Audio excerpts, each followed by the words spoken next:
7th Board of Selectmen meeting, scheduled to start at 6 p.m. If we could all stand, please, for the Pledge of Allegiance. I pledge allegiance to the flag of the United States of America and to the republic for which it stands, one nation, under God, indivisible, with liberty and justice for all. Our first item on the agenda are the September 13th Selectmen's Meeting minutes. They were distributed in advance. Do I have any questions, comments, or corrections? Hearing none, I'd entertain a motion. I make a motion that we approve the September 13th minutes. Second. Motion and a second. Any further discussion? Courtney, would you poll the board, please? Selectman Claver? Yes. Selectman Concho? Yes. Selectman Gabor? Yes. Selectman Golder? Yes. Chairman Becker? Yes. The next item on the agenda is the public hearing with regards to the paving of a road on Loveland Road. I just need to read the actual public hearing, and then we'll open it up.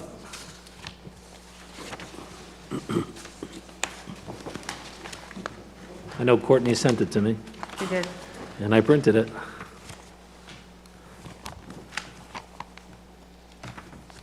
Courtney, you wouldn't happen to have an extra copy, would you?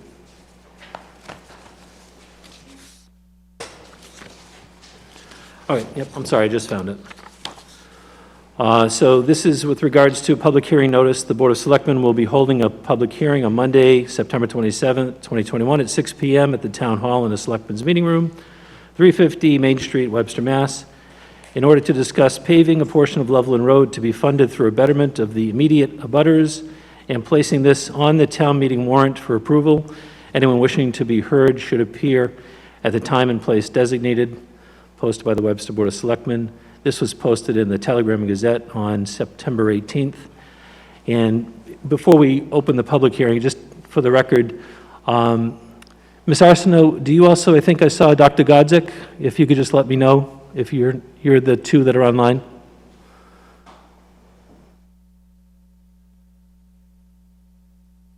Yes, and also, we can't see you. Your video is not showing here. Is that intended? No, it's not intentional, but it is accurate. Okay, that's fine. We could not get the camera to work without shutting everything back down. Okay, Dr. Budzik is here with me. Okay, thank you.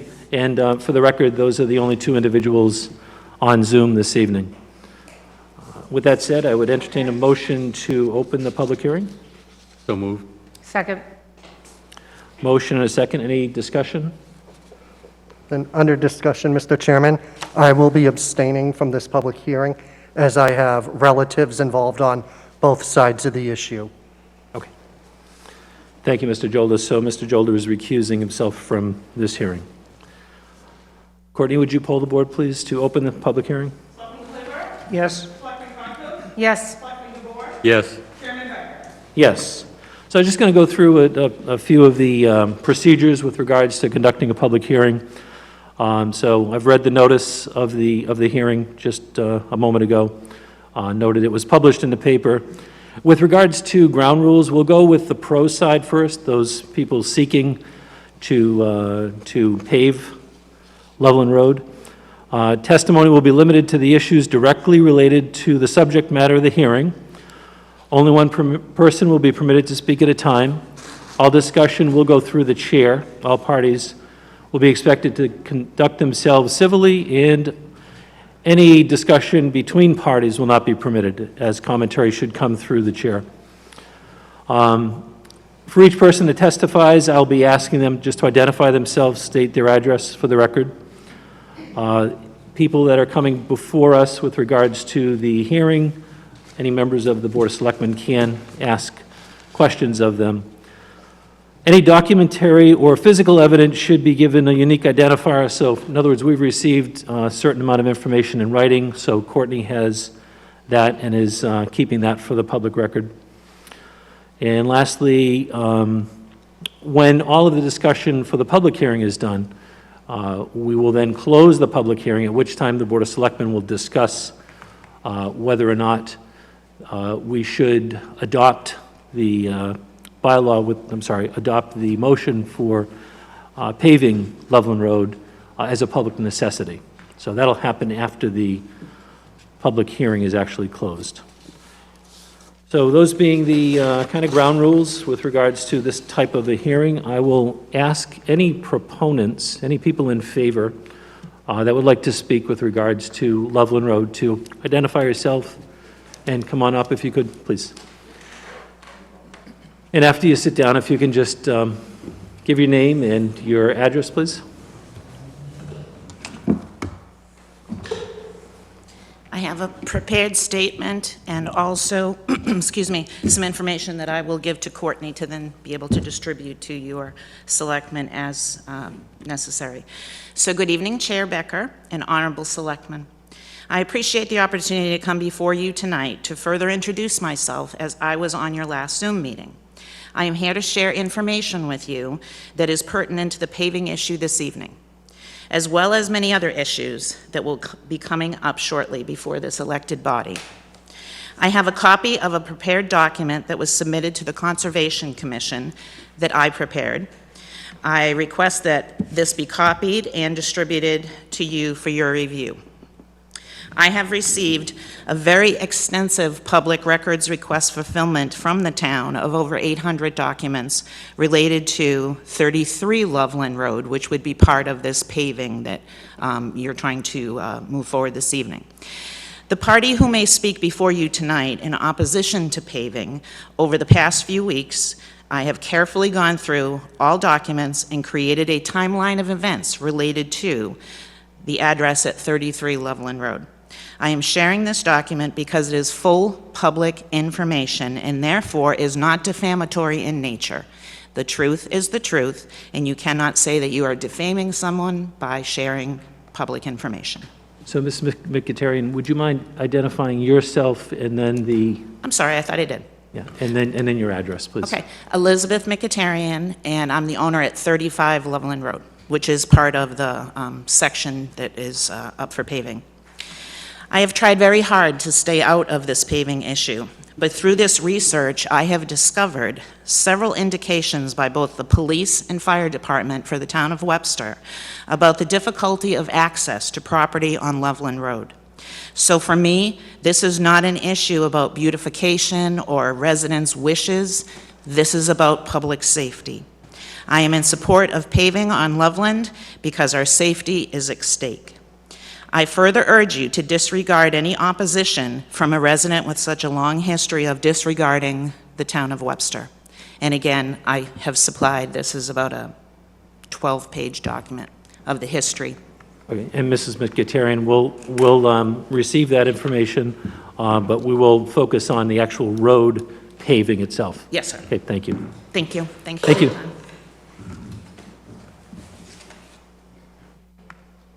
Would anyone else from the audience like to come up and talk for the article? I just need a moment. I'm Robert Kirsch, 39 Loveland Road, and I think the information that Elizabeth is supplying to the board should speak for itself. The only thing I would like to say is a rough estimate of what the paving of Loveland Road will cost, and it's only a rough estimate, but it's in the vicinity of 33 to 35,000. It could be one way or the other, but that's the best ballpark I can give at the moment. And I think, like I said, the document that's been presented should kind of speak for itself. Okay, thank you. Thank you. Mr. Kirsch. For the record, we do have a petition in the form of Form A that Mr. Kirsch is the sponsor of to pave 21 through 37 Loveland Road with a 739 linear feet identified in there and a cost of $33,000. There are also several Form Bs. The Form Bs have been signed by the property owners of roughly 500 500 feet, linear feet of the roadway at Loveland Road. And they indicate in here, the owners indicate on their Form Bs whether or not they want to do a cash deposit or whether or not they are looking for a betterment. So, go ahead. Yeah, if you can just come to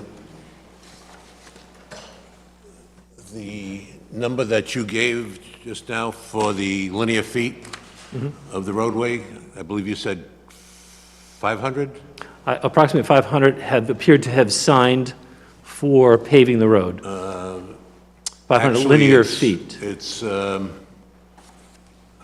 680 feet, not including 21, which is 5 owners, and they were all around, not all around the country, but not in the areas where they were able to sign. So they want to be paved. They would sign, but we just couldn't get all the signatures in time. Okay. Thank you, Mr. Kirsch. I'll just, so the public is aware, the Form Bs and Form As here indicate 1, 2, 3, 4, 5, 6, 7, 8, 9 parcels. They identified as 21 through 37 Loveland, indicating 739 linear feet. So if I take that 739 linear feet, we can then identify which ones are pro. The signatures that we've received on these forms do not include 33 Loveland, which is 128 feet. They do not include 21 Loveland, which is 50 feet. So if I just do the math, 610, so it looks like 560 feet, which is much greater than the 50% requirement.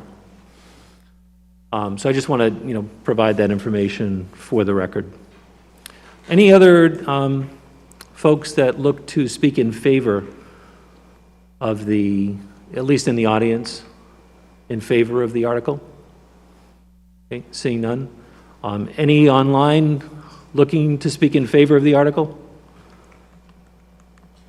Okay, hearing none, so we'll open it up first to the audience. Are there any folks in the audience looking to speak against the article for paving Loveland Road? Okay, I see none there. And online, we have Ms. Arsenault and Dr. Godzik. You may go right ahead. Are you able to hear me? Yes, we can hear you. Okay. Good evening, everyone. I am Dr. Kathleen Bodzik, and my sister is Gail Arsenault, and we are both owners of 33 Loveland. We provided our whole packet to the BOS, and now I am going to speak in general to all of you.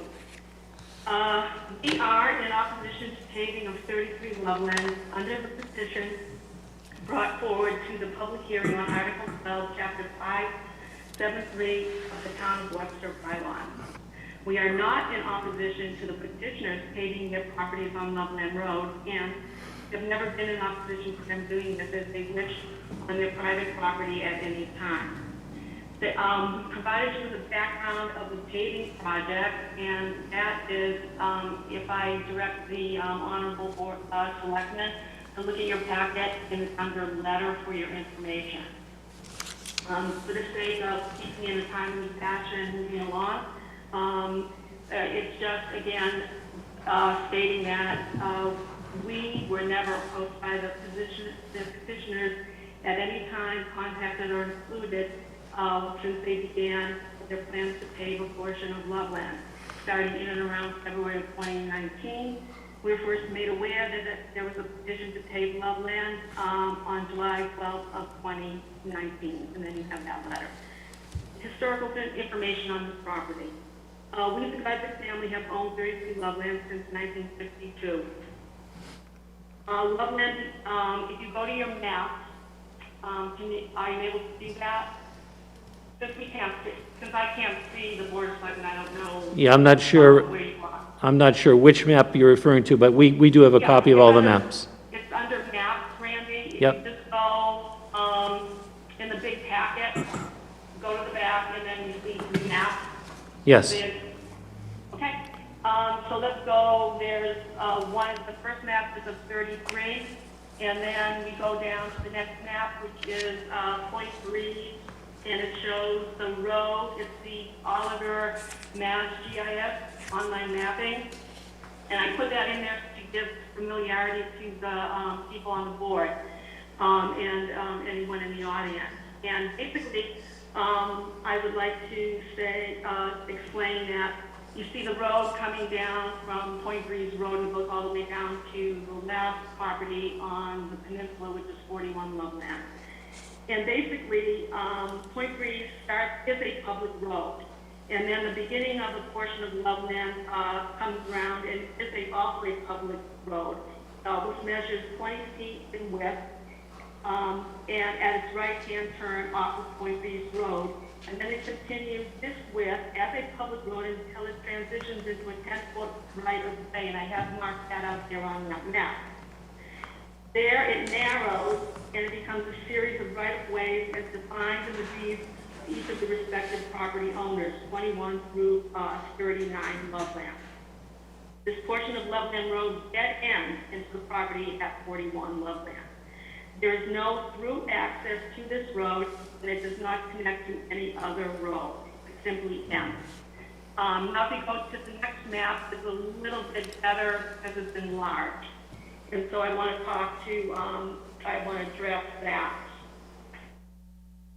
Now, each of these properties that are on the petition, 21 through 37, have in their deeds right-of-ways, and that we formulated for you for information on table 1 under D. So is everyone able to look at that? Yes, I have it in front of me, and we have received the information. Yep. Okay, so what's important there is the ROW right-of-way description is listed for all of the properties. Let's go back, and then go back to that map where they have, it's an enlarged version. And what I want to describe now is that section of properties 21, 23, 25, and 29 are already paid. Properties 33, 31, 35, and 37 are not paid. The petition is to pay a portion of Loveland Road from 21 to 37. So what the petitioners want is to invoke Article 12 of Webster's Bylaws is not to pay each of their private properties, because they could pay and repay each of their respective properties at any time, but it is to force putting asphalt paving onto our private property. This is against our wishes as homeowners and against our rights as property owners. So let's look at the Webster Bylaws on private ways, Article 12, that the petitioners are now invoking to do this. And I'm now going to address the legal issues on the bylaws. First fact, 31 Loveland does not meet the criteria of the Town of Webster Bylaw, Article 12, Temporary Repairs of Private Ways, Chapter 573, Section 11, Section 573.3.1, and Section 573.3.2, and therefore it was to be removed from the petition to save Loveland, and warrant Article 11 needs to be amended to reflect this. This is on the first page of your packet for all the board members that have it in front of them if they want to follow along. Dr. Godzik, if I could just interrupt you for a minute, I'm just going to ask Courtney, do we have the ability to put this up online? Because this is information that the Board of Selectmen have in their package, and I don't know if it's easy to do, or Greg, if it's easy to do. If not, if we can put it on the screen, sorry. Yeah. So this is a selectmen's package. It would just be easier for folks in the audience. Tim? Yeah, because we're not really utilizing this at this point. Do you want me to make a copy for the people that are here? Do you have a digital? No, I have a paper. I can No. go to my office and make a... no, this is a 35-page document, so thank you, Tim. So Dr. Godzik and Ms. Arsenault, just bear with me just for a minute, please. Yeah, no problem. And actually, I'll let you just continue on while Greg tries to get it up on the screen here. So you can, yeah, you can just continue. You were leaving off at 33 Loveland does not want to. Got it. Okay. I'm on page 1, and then I'm going down that petition to pay for 33 Loveland fails to comply with the town of Webster's bylaws, Article 12, temporary repairs of private ways under Chapter 573, Section 1, repair of private ways, 57311, which reads as follows. Pursuant to Massachusetts General Laws, Chapter 40, Section 610, the Board of Selectmen is hereby authorized to make temporary repairs which have been open to public use for a period of 6 consecutive years or more, provided the repairs are for the protection of the health and safety of the general public using such private ways, subject to the provisions of this bylaw.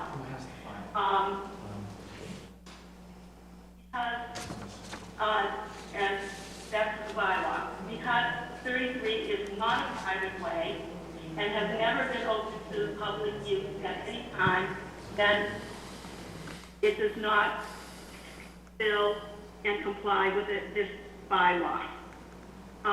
Let's look at what 33 is not a private way. 33 Loveland is a 10-foot easement right-of-way granted to only property owners that are located beyond 33 Loveland. And these property owners are 35, 37, 39, and 41 to gain ingress and egress to their real property. There is no, and there never has been public access to 33 Loveland. This 10-foot easement, ROW, has never been open to public use at any time. Let's look at the legal definition of a right-of-way. And so, Dr. Godzik, I'm going to ask you not to read through the entire document. So if you could just summarize, Okay. because we have this document and we've actually read through it. Yeah, but I want, So if you can maybe just other individuals in the audience to understand, but I'll just, yes, Yeah. I will parse it up. If you But could just- this is important yeah. information. If you could just focus on your, if you could focus on your conclusions in each of those sections, that would be helpful. Yes. An easement is a privilege to pass over the land of another, whereby the holder of the easement acquires only a reasonable and mutual enjoyment of the property, and the owner of the land retains the benefit and privileges of ownership consistent with the easement. The right-of-way... So, Dr. Godzik, I'm going to interrupt. I'm sorry to interrupt again. You're reading from your document. If you could just focus on, at the bottom of that page 2, your conclusions, please. Again, we've already read all the information. Okay, I just wanted to share with the public, is distinctly different, and this is important, it's distinctly different from the designation of a private way and private road. This needs to be also said, that the right-of-way has no set location defined in the deed, and that can be used at any time at the discretion of the property owner, as long as the 10-foot right-of-way that is provided for passage for the property is located beyond the said property. Conclusion is 33 Loveland is not a private way.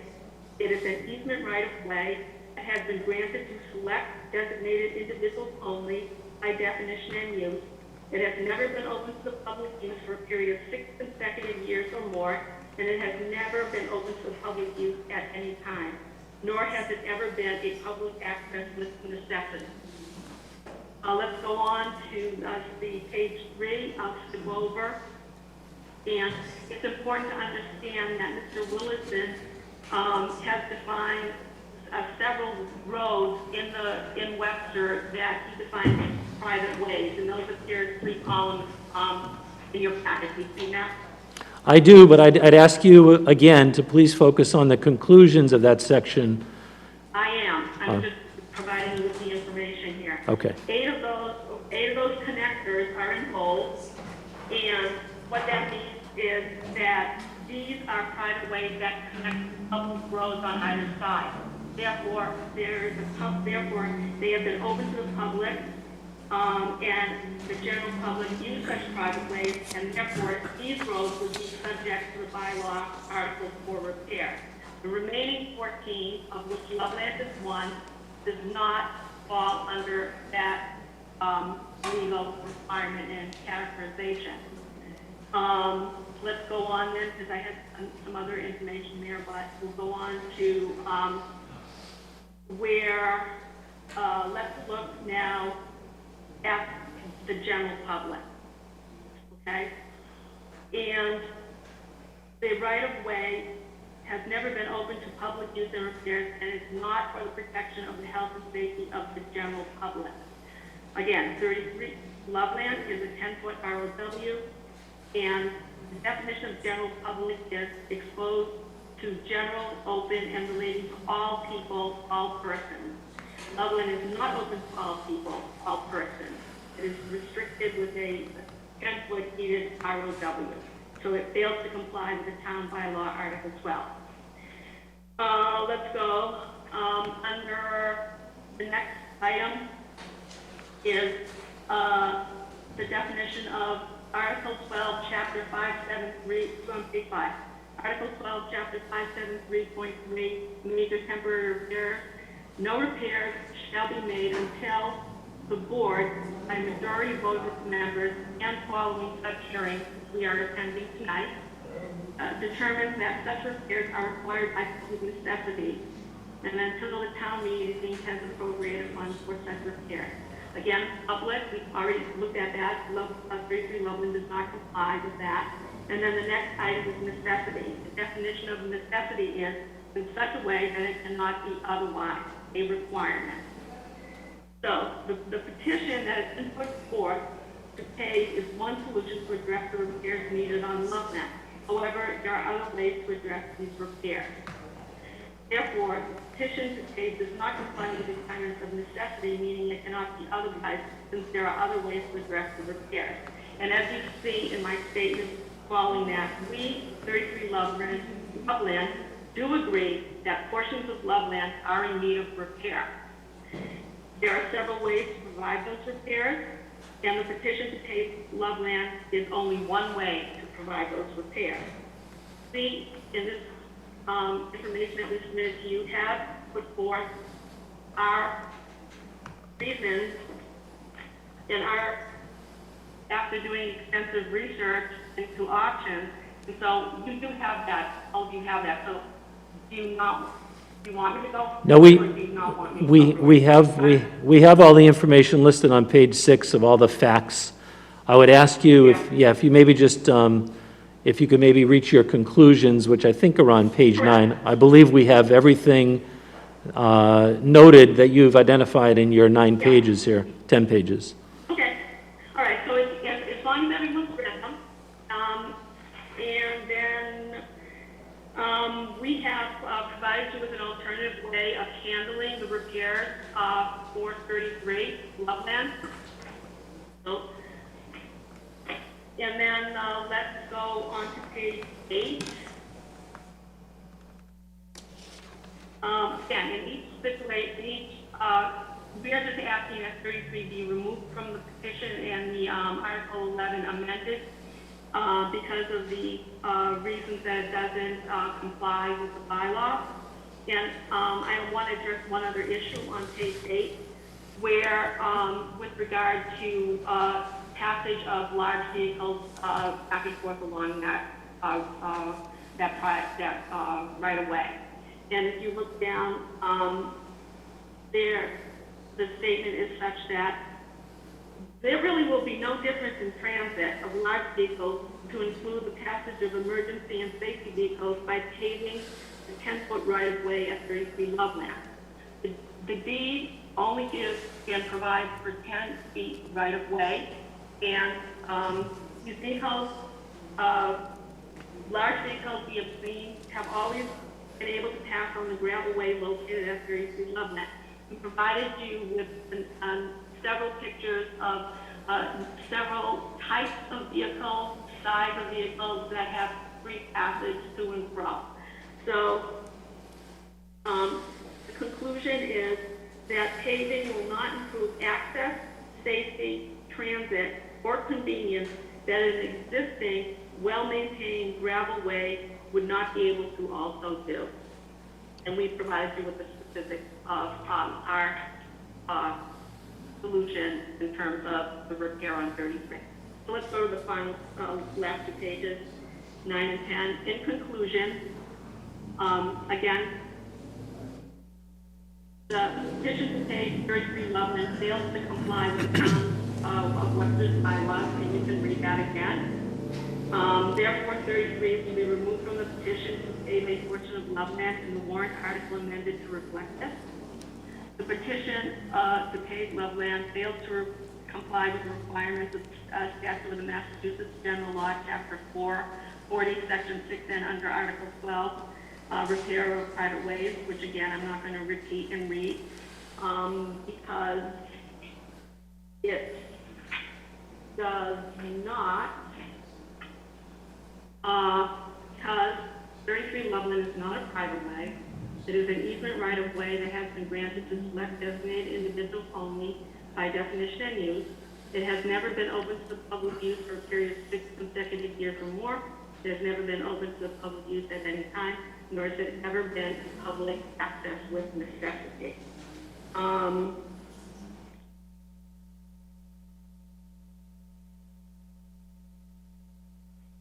And on page 10, under section 573.3, dot 3, the owners of the land abutting such private way who derive benefit from such repairs. That's in the bylaw. 33 Loveland does not benefit from the proposed paving as stated in the petition, and in fact is at real risk to incur damages by this petition proposal to pave a portion of Loveland. And I referenced those and provided detail on that in the information packet in previous pages. The petition proposal fails to show benefit for 33 Loveland. Therefore, 33 Loveland is to be removed from the petition to pave Loveland Road and the warrant article 11 amended to reflect that. One other item I do want to talk to and address is that with regard to for deriving benefits from such repairs, if on paving 33 Loveland, there really is no benefit. 21, 23, 25, and 29 at paving of 33 Loveland, because 21 through 29 are located before 33 Loveland. Therefore, 21 and 29 do not have ROW access to 33 Loveland. So 33 Loveland has no effect or impact on them, and therefore they derive no benefit from 33 Loveland being paved. The petition to pave 33 Loveland fails to be a betterment for 33 Loveland. Therefore, 33 Loveland needs to be removed from the petition and the warrant article 11 amended. And finally, 33 is to be left as a 10-foot gravel right-of-way as laid out and used, which is the way it is described in our warranty deed and is owned by us. Thank you. Thank you, Dr. Godzik and Ms. Arsenault. Is there anyone else looking in the audience to speak against the warrant article? Okay. Questions from the board will, if we have any questions at this point, with regards to the public hearing, and I could ask the town administrator if you have any commentary from the town standpoint. I did speak with the fire chief and concerning public safety, and he indicated his full support of the project. Okay. Dr. Godzik and Ms. Arsenault, did you hear that? Just want to make sure. That the town administrator spoke with the fire chief and he indicated his full support of the proposed paving. So, any further questions from the board or comments from the board based on what we've been presented with? All set from... you can, sure, we can get a few more minutes. Just a quick question, Ms. Mkhitaryan. Is the planning board outside waiting to get into this room? Yes. So what we'll do is I'll we'll talk just take a fast. few more comments, and then we'll close the public hearing, and then we'll have to move over to the police station to deliberate there. Okay, and actually, thank you for that last commentary, because it further supports my position here tonight, that access for safety vehicles is in the purview of this board to determine, because you are providing those services to the town. It has been mentioned a lot about a 10-foot right-of-way, and that's what we are supposed to supply, and I would like to go on record that 33 is not supplying a 10-foot right-of-way. I measured it. As to passing of the trucks on this right-of-way, because of various obstructions, the lack of the full 10-foot piece of property for trucks to bypass, I actually photographed the other day where I had to actually step onto 33's property to get out of the way of a vehicle, it was air conditioning, that was coming back down Loveland Road. So to say that we have a fully functional 10-foot right-of-way at this time is not correct, and that will also be coming before the board at a later date. And I'd like to end with, I chose not to read my 12-page document because of respect for this board and for the audience. Thank you and good evening. Thank you, Mrs. McAterian. Further comments? If none, I will accept a motion to close. Yes, go ahead. Excuse me, yes, Chair Becker, is it was difficult to hear the last comments, but I did understand that someone has mentioned that our 10-foot right-of-way on 33, we are not providing 10 feet of right-of-way, and that is simply untrue. It is fully available, it's fully open, that 10-foot right-of-way, and it has always been. And I don't quite understand that comment. Okay, thank you. Further comments or questions? So what I'm going to do is entertain a motion to close the public hearing, if I can get one. I'll make a motion to close the public hearing on, Second. A motion and a second Loveland Road. to close the public hearing on Loveland Road. Any further discussion? Courtney, would you poll the board, please? Selectman Clifford? Yes. Selectman Condos? Yes. Selectman DeBoer? yes. Selectman Zolber? No, he's recused, yep. Chairman Becker? Yes. So at this time, what we're going to do, and, Change, they're going to do their public hearing in the auditorium. okay, great. So we'll just post a note if we could on the door. Great. Please thank the planning board for not making 25 people get up and move. Chairman Becker, Yes, go ahead. will we have access to the discussion when you move? Zoom? Yeah, I was just notified that we will not have to move. The planning board is going to hold their hearing in another room, so we're going to stay right here. Okay, great. Okay, so what we've had is, we've had the public hearing has been closed. So at this point, we revert back to our agenda. The agenda has, the next item on the agenda, in accordance with the town's bylaws, determination by the Board of Selectmen as to if the Loveland Road repair is or is not a public necessity. So at this point, the selectmen will not be taking questions from the audience unless we absolutely have to. But this is basically meant for a discussion amongst the four selectmen, because Mr. Jolda has recused himself. I just want to confirm that. Correct. Yes. With regards to this agenda item, because he did recuse for the public hearing as well. So I will open it up first to comments. If I could, any further comments? No, I don't have any further comments.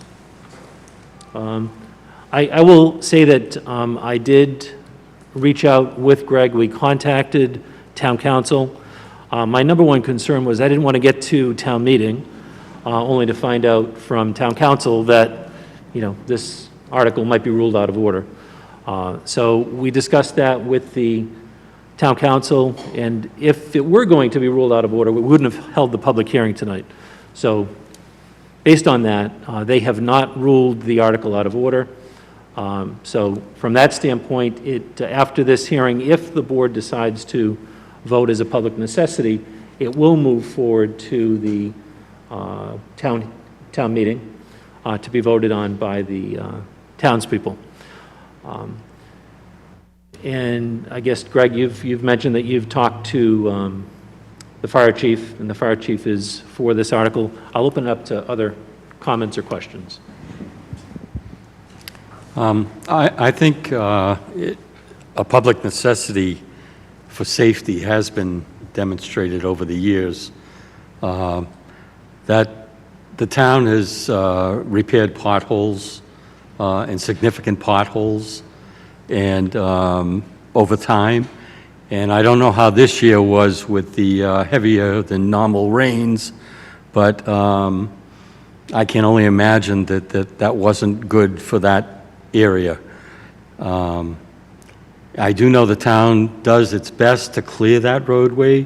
I believe twice a year they try to level it out, but in between the other 5 months of each semi-annual event, it's probably open to, maybe it's safe, maybe it's not at times.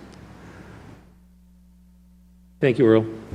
Yeah, that would be my concern also, is the public safety, especially in the wintertime.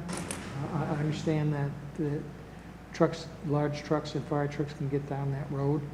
My concern is in the winter, when the road is muddy, and frozen, whether or not they can get down the road. And ambulances. Lisa, did you have anything to add? I think I would be repeating a little bit of what I've heard, but I think the attempts that the town has also made to sort of address some of those potholes as well, over time also creates a challenge for public safety for the residents of that road as well. I would comment that it's difficult because this is our very first road that we're looking to have work done on it since we passed the bylaw.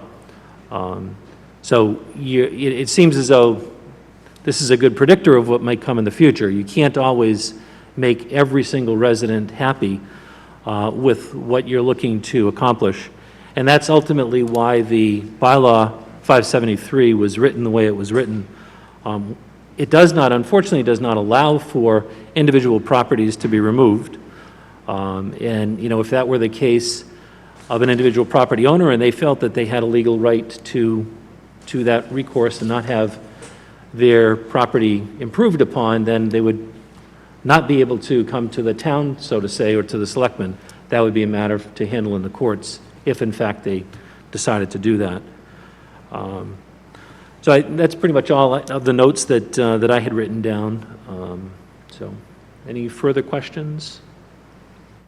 If not, I will entertain a motion. And I actually, Greg and I, if this was voted on in this fashion, Greg and I worked with the town council to make sure we had the proper motion. So I'm going to take the unusual effort and I will offer up the motion. I'm going to make a motion to approve the paving of Loveland Road, 21 to 37 Loveland Road, as a major temporary repair under the town's Chapter 573 bylaws, and to declare the paving as a public necessity, as submitted by the petitioners who have provided greater than 50% of the required linear footage of signatures, estimated cost in the amount of $33,000. Second? That's the motion in a second to the board. Any further discussion? Did the amount, didn't they offer a 33 to 35,000? Should we change? Yeah, so what I did was, I mentioned strictly what was in the letter. We can say 33 to 35,000. Yep, we can certainly do that. So I will amend that to 33 to 35,000. If you want to second my amended motion. I'll second that. Okay. Tim Bell? Just want to make sure, how long ago was that estimate done? And was that with prevailing wages? My concern is the article might not cover the full cost. So I believe the estimate was a year and a half, 2 years ago, and construction costs have gone up significantly since then. So I just asking the board to consider that when we make the motion. Okay. Thank you. I'm not sure if the board might want to increase it to... So my thought, given what Tim just mentioned, which is an excellent point, is that the board maybe establish a not-to-exceed cost $38,000. My thought, because sometimes there are contingencies that are involved with a project of this nature. I know it's a pretty simple project, pretty straightforward, but I think the idea of a not to exceed is probably appropriate at this point, Mr. Chairman. Do you think the 38,000 is enough?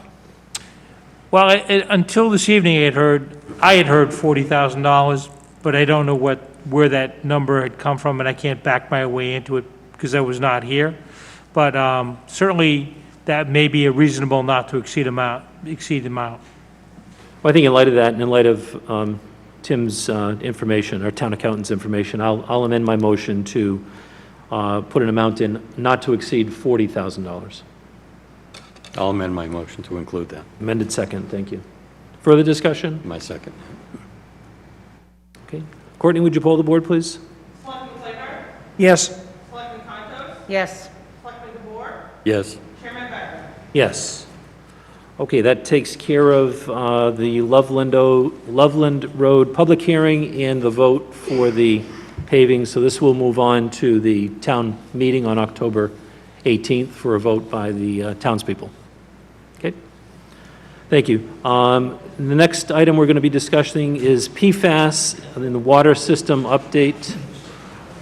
I believe we have... If I may, just for a moment, Certainly, Mr. Kirsch. I just want to thank the lady and gentleman for the consideration that they have put into this. Thank you. So noted. Thank you very much. Very good. Thank you. Next item we have, I think, is Tom? Yep, there is.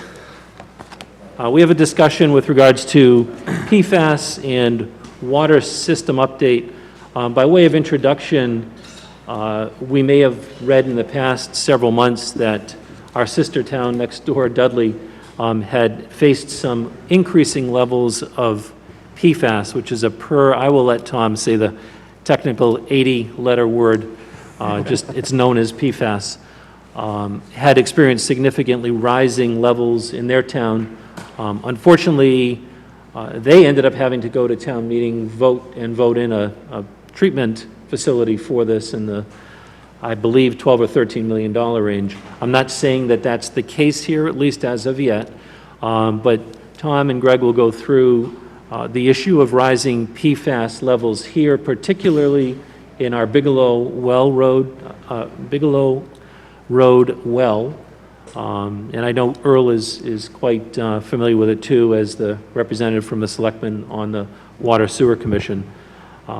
I will also just state that in researching this information, the state of Massachusetts has selected a number that is 20 parts per trillion, and people might question parts per trillion, but the testing available nowadays allows for determining those levels in the parts per trillion level.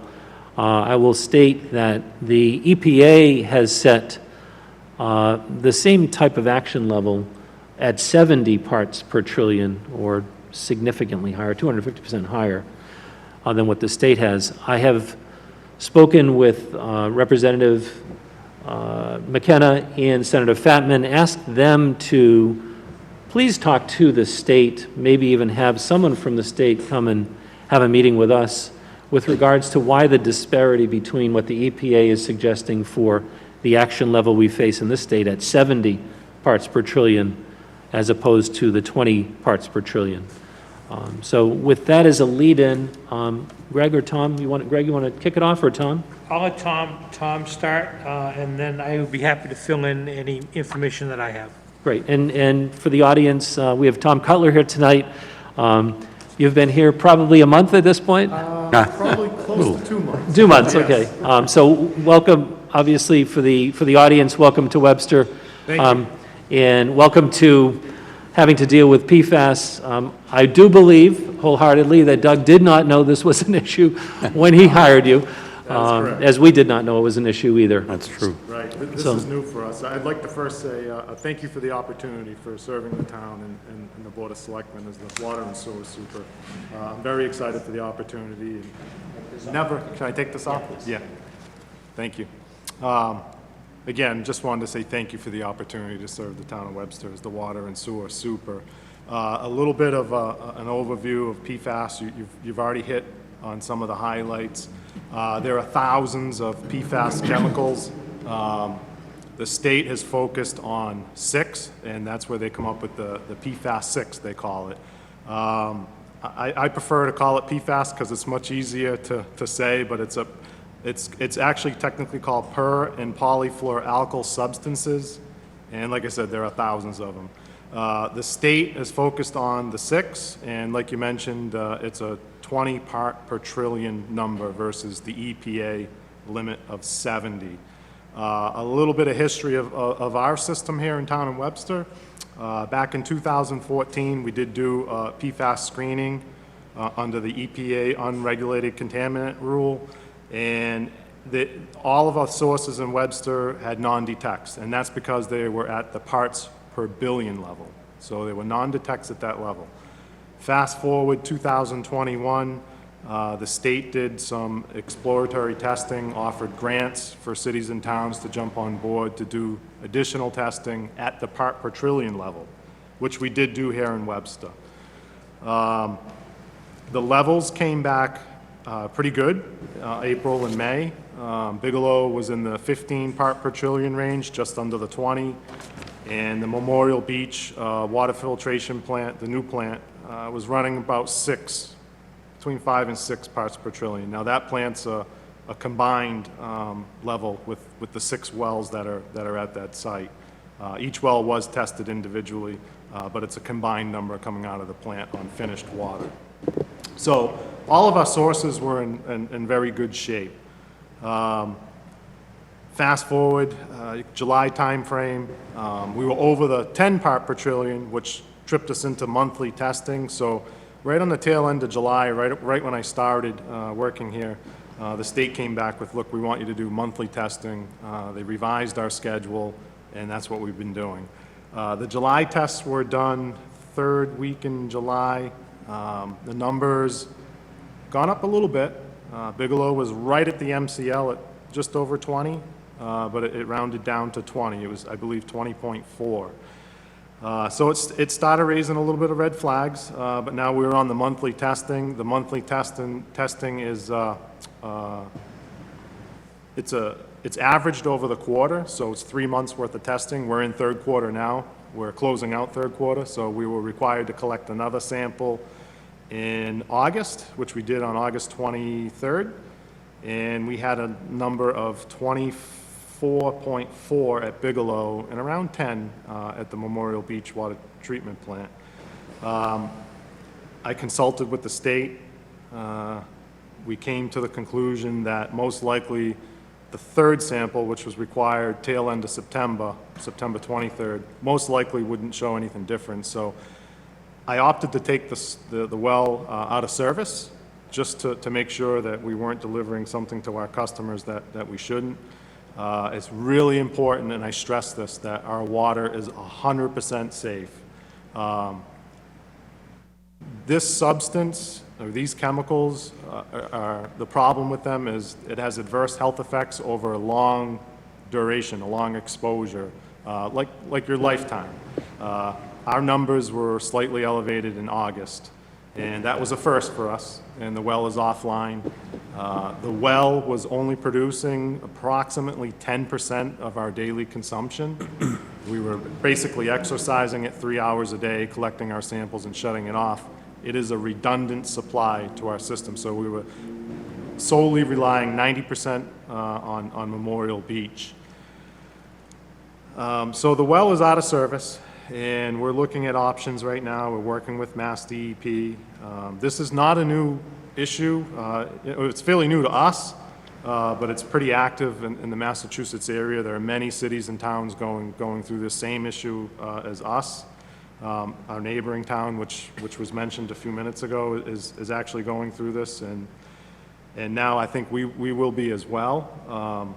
There's no telling if the level will go down or not. The well is out of service. I will continue to collect raw water samples at that site just to get a good baseline. Since it is so new to us, we don't really have a lot of baseline testing. So it will remain out of service for the time being, We'll collect a few months' worth of data and then regroup. In the meantime, we've engaged Ty Bond, who's actually very active on a lot of projects here for us in town and active with the neighboring town with their PFAS issue. We're working with them to develop the next steps if we were to do treatment. And, you know, it's important that we really consider our treatment options and also our short and long-term goals.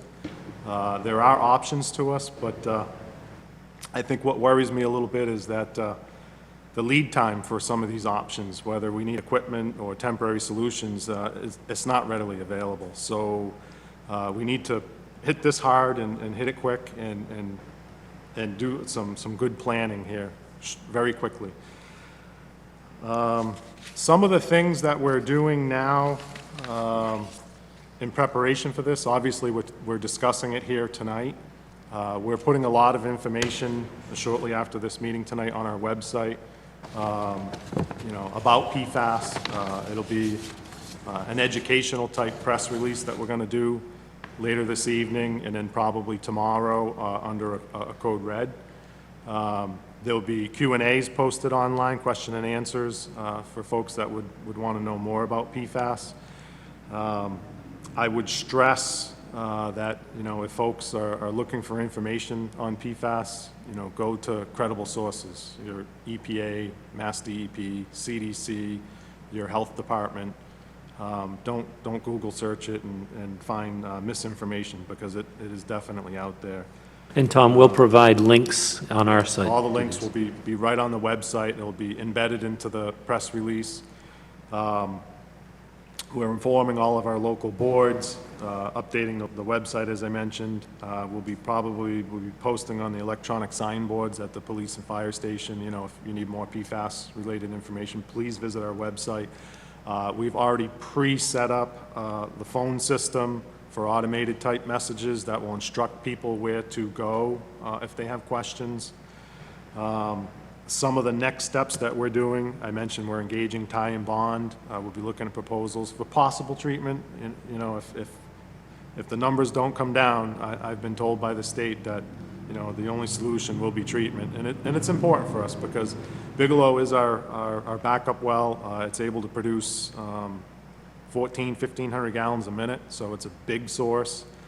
It's needed during the summer peak demands to offset Memorial Beach. So if we're not able to put that well back into service, I think the future for the next couple of summers could be some kind of restriction on water use, you know, irrigation and those sort of things, because it's important that we're able to keep up with the demand, and it's right on the cusp of Memorial Beach, and Bigelow's always been the go-to, so that one hurt a little bit.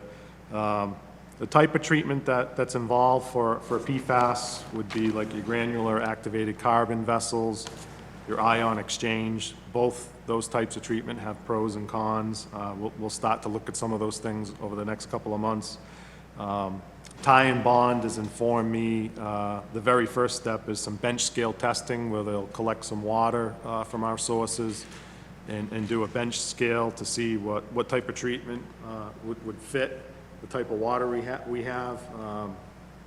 Iron and manganese plays a role in this as well. Bigelow does not have a lot of iron and manganese, but if there is some trace amounts, which there is, and that could change seasonally, some of the treatment that we're talking about, granular activated carbon, it could absorb the iron and manganese and shorten the lifespan. So those are the things that we'll be looking at over the next few months. We also have a few other concerns for our Station 1 over at Memorial Beach. We're working on that as we speak. There is a generator issue at Station 1, and I'm looking to bring in an emergency rental unit, which I was actually able to secure one today from a local vendor. Hope to have it on site by the end of the week. We're working on a temporary docking station to mount and connect that generator. I hope to have that done by the end of the week or the beginning of next week. So by this time next week, we have full standby power. Memorial Beach does have standby power, but it only covers one of the wells down there. I've mentioned a couple of times Bigelow's always been the backup that had full standby power, so we were redundant in that sense and didn't really see this coming You know, the 2014 samples look great, the spring samples look great. I believe the town of Webster actually did some posting online that the samples look so good, and we were pleased. But I've been told by the regulatory folks that not the case, and, you know, they're seeing it in many other communities right now where they had low numbers and all of a sudden they're high. It could be weather-related, it could be many, many, many factors. PFAS is very interesting. It's not something you can kind of put your finger on. It's out there everywhere. It's in some of the food wrappings. It's in non-stick cookware. It's in firefighting foams. It's in fire retardant clothing for electricians and firefighters. It's from what I've been reading, it could be airborne. It could be blown across the state, and then suddenly you have hits in that location. So it's nothing that any of us here have done.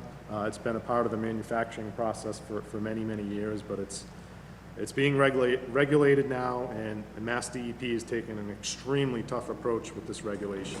I don't see them letting up on this. My gut reaction is that we'll most likely be looking at some sort of treatment. There are temporary type treatments. Those do have long lead times as well. I guess it's a large pressure vessel with granular activated carbon. They go for, I think, I was told a 500 gallon per minute unit's around $50,000 just to secure it, and then there's installation and rental fees, and it could add up quick. If we do have to go treatment, we'll definitely need to fast track as quick as we can. Even with fast tracking, it'll be 2 or 3 summers before treatment would be in place. At least I'm told by Ty Bond. I'd like to open it up to any questions or anything you think. I mean, Earl, you're pretty well versed in this. Maybe if I missed something, you could. Yeah, Tom, no, I very good. I think I'd just like to add that PFAS is not just in water supplies and, like you mentioned, in the air, but it can be surface water as well. And I know through the sewer department that their new standards are also going to be looking at PFAS going into the river after treatment. So this is, and I think the concern is, and you touched upon it, it has an accumulative effect on the body. It's not easily released from the body. So over time it builds up, and there's been a lot of studies that, you know, I think that's why it's become serious all of a sudden. Yes. Yeah, and I think in particular to pregnant women, you know, is the information that I've been reading. Yeah. It's certainly more serious to them with a developing fetus. And there is specific language that we will have to put out, so as approved by the state. So, you know, so people are aware, it's not Tom, you know, producing his own language. This is coming from the state with mandatory language and links so people can read more on it. Yeah, it's important to us that we get the right information to the customers.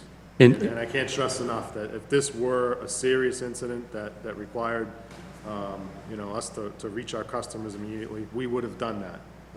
Our levels were a very short window, and we removed the source from service almost immediately.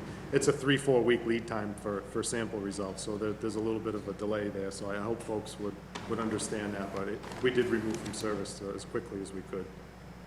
With Bigelow Hollow offline, does that have any impact on the testing itself, because the water's not moving? It does, yes. I've been told that, you know, don't be surprised if you see different numbers. You might see something less or more. So I'm not truly sure what to expect, but I was also told don't run the source on the ground to get good numbers. So there's a hard balance there. So I got to do what the regulatory authorities want me to do, but still try to collect good quality samples. So not really sure what to expect on this, but time will tell. I did collect last week. About 2 or 3 weeks, I should have those results, and we'll see if they look similar to the August results. I mean, you would almost think that, you know, when the lead issue was in lead and water, people were told to run their taps so that they could clear the lead out of the system water that was sitting in their pipes. One would think that you should be able to run the well in at least half capacity to what it normally would produce, and whether you put it in a swamp or, you know, you dispose of it in the sewer, you should be able to do that. So hopefully they'll come up with better guidance Yeah, the guidance is a little all over the place right now, and I think they're a little unsure, you know, the regulatory authority even, they're a little unsure how to direct and guide us, but they definitely don't want to miss this. It's a hot topic for them, yeah. And I did have the opportunity to speak with Senator Fatman and also Representative McKenna. Just this morning, Senator Fatman mentioned that our state is looking to earmark, you know, in the billions for this particular amount of money because they realize that it's become a statewide issue. Dudley, I believe, received a low-interest low-interest loan for their $12 or $13 million project. A couple of follow-on questions, Tom. Sure. Bigelow Road is not connected to our, just for everyone's understanding, Bigelow Road is not connected to our water treatment plant It is not. at Memorial Beach. And that is something I would actually like to look at, because I Right. know the neighboring town is installing a transmission main and doing treatment all in one spot. So I've had a couple of preliminary conversations with Ty Bond about that, but that could potentially be an option, even blending. You know, if we have other wells that have lower amounts, there's a possibility to blend. But there's no guarantee the other wells won't have different numbers in the future as well. So, Well, I think that the key there is making sure you're treating in one place. So Yeah. obviously, we're going to look into what would it cost to provide that well water to, you know, a Memorial Beach, or maybe dig a new well, it's for about that 2 matter. miles between Bigelow and Memorial. And I was told by Ty Bond somewhere around $3 million for a transmission main between the two, roughly. Andrew, did you have something? No. With regards to some of the notes I took from our meeting the other day, it looked as though Memorial Beach had 1.9 million gallons per day capacity. We were running at roughly now 1.2 Correct. million gallons per day. So we have excess capacity. To the comment you made about watering your lawns, if we don't get this fixed, there may be, as there are in other towns, if you use town water, some kind of moratorium on use. So that's something to maybe not worry about, but something down the road that may affect We're in us. good shape now, but I think coming into next summer, early spring, or late spring, early summer, we should really look at this very closely to make sure we don't get in an awkward position during the summer months. And Bigelow will be available. I could technically turn it back on, but it will come with a lot of special requirements from the state that will be very expensive for us. You know, I think the other thing that, in hearing what I heard today, perhaps we should try and schedule a public hearing in coordination with the Water Sewer Commission and yourself, Tom, just to provide more information, allow people to ask questions, because you just don't want to leave it to reading things, and God knows you could read whatever you want online somewhere else that's not linked, so. I like your idea of possibly having somebody from Mass DEP maybe attend as well, if we do some sort of hearing. Yeah, I mean, I'd like to have them here and just explain to us and to the public why the differential between 70 that the EPA has picked and 20 that the state has picked. I'm not saying one's, you know, wrong. I wouldn't know. I'm an accountant. I don't know. But I don't know. I want to understand the disparity, because it is going to create a huge amount of capital improvement that's going to be necessary for this. Other questions from the board? If we do hold the public hearing, would it make sense to also have our representatives from Ty and Bond Yes. here to have? They actually did offer that, so they are Perfect. available to attend as well. To give us some potential options if residents were to ask about treatment solutions and Yeah. whatnot. Good idea. Absolutely, yep. Yeah, you knock on wood, you kind of had hoped that the discolored water Yeah. issue is well in hand, no pun intended, and now this is, I do want to report Ripping while up. I'm here, we're in the midst of hydrant flushing. And I was a little nervous not having Bigelow, and I got to tell you, so far, it's been, knocked on wood, it's been working okay, and the staff are reporting to me much improvement with how the hydrants are clearing up.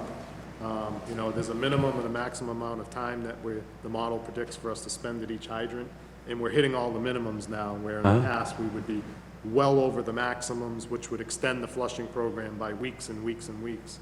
I can't say it will stay like that, because we're still in the beginning stages, and we're closer to the source, being Memorial, but we're working our way out into the system, and there is an improvement, we can see it. That's good. Yeah. further questions from the board?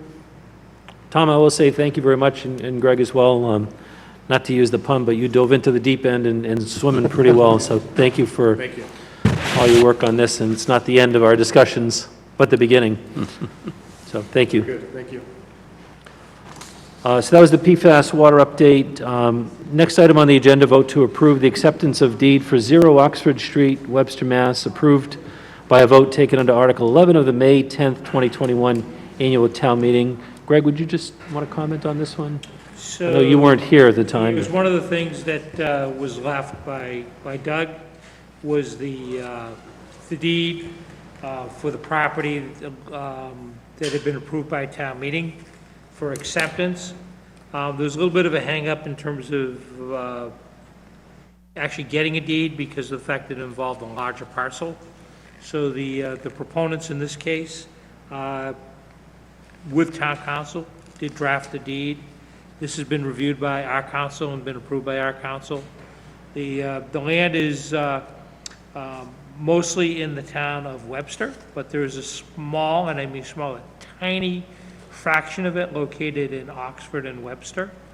And we will be accepting the property consistent with the vote of town meeting. So again, the deed has been reviewed and approved by council, and all that's required is at this point is your vote to accept it and execution of the deed indicating that you've also voted to accept it. And we do have a copy of the deed, the quitclaim deed, in our package. Right. That is on page 40 of 45. I guess I'll entertain a motion. I'll make a motion that we accept the deed to property located at 0 Oxford Street, Webster, Mass., pursuant to General Laws, Chapter 45, Section 14, pursuant to the vote taken under Article 11 of the May 10th, 2021 annual town meeting. Second. Okay, we have a motion and a second. Any further discussion? Courtney, would you poll the board, please? Selectman Flavor, Yes. Selectman Contos, Yes. Selectman Gamor, Yes. Selectman Zolgan, Yes. Chairman Becker. Yes, and before we touch on the executive session, not for discussion or debate, I think Greg had just a couple of announcements. Couple of quick announcements. The latest COVID numbers are in for the period ending last week, and we had 41 new cases. Out of the 41, 11 of those were breakthrough cases, and 9 of those cases were for individuals under age 18. There are no current hospitalization deaths, nor are there cases in anyone involved in congregate care or assisted living. So that's a little bit of news. Also, there's just a couple of other quick updates. The Mass DOT will be having a public hearing on the Route 16 improvements. That hearing will be on October 7th. It'll be done Zoom remotely between 7 p.m. and 9 p.m. And we will be posting a notice of it on the town's website so that everyone who wants to participate has an opportunity to do so. And then the last, that just to, it may be the 6th, just, 7th is a Thursday. right, and I have it on my calendar as the 6th. Yep, so Andrew checked, it is October 6th. Sorry about that, Greg, because I No problem at all. gave you the 7th, and it is actually the We 6th. talked a little bit about the date on the calendar. Yeah. And then the last thing I have is I did speak with Representative McKenna concerning the special act that the selectmen had approved for legislation involving firefighter retirements. And I'm told that that requires a vote of town meeting, so it needs to be marked up for the next town meeting, whether it's the annual or a special that takes place between now and in the spring. So just be aware that that needs to be acted on by vote of town meeting. That's Courtney, it. would you, that's the rescue fund, rescue department. Okay, we have no other items on the agenda. Thank you, Greg, for those additional items, just to provide for the board. Next item is to enter into executive session under number 3, to discuss strategy with respect to collective bargaining or litigation if an open meeting may have a detrimental effect on the bargaining or litigating position of the public body and the chair so declares. 2 items under the approval of the previous executive session meeting minutes, September 13th, and the second item, Ralph versus Town of Webster et al. I will entertain a motion. I'll make a motion to go into executive session under purpose number 3. Second. Motion and a second to go into executive session under item number 3 as noted. Further discussion? Courtney, would you pull the board, please? Yes? Yes. Yes. Yes. And we will reconvene simply to close out the regular session.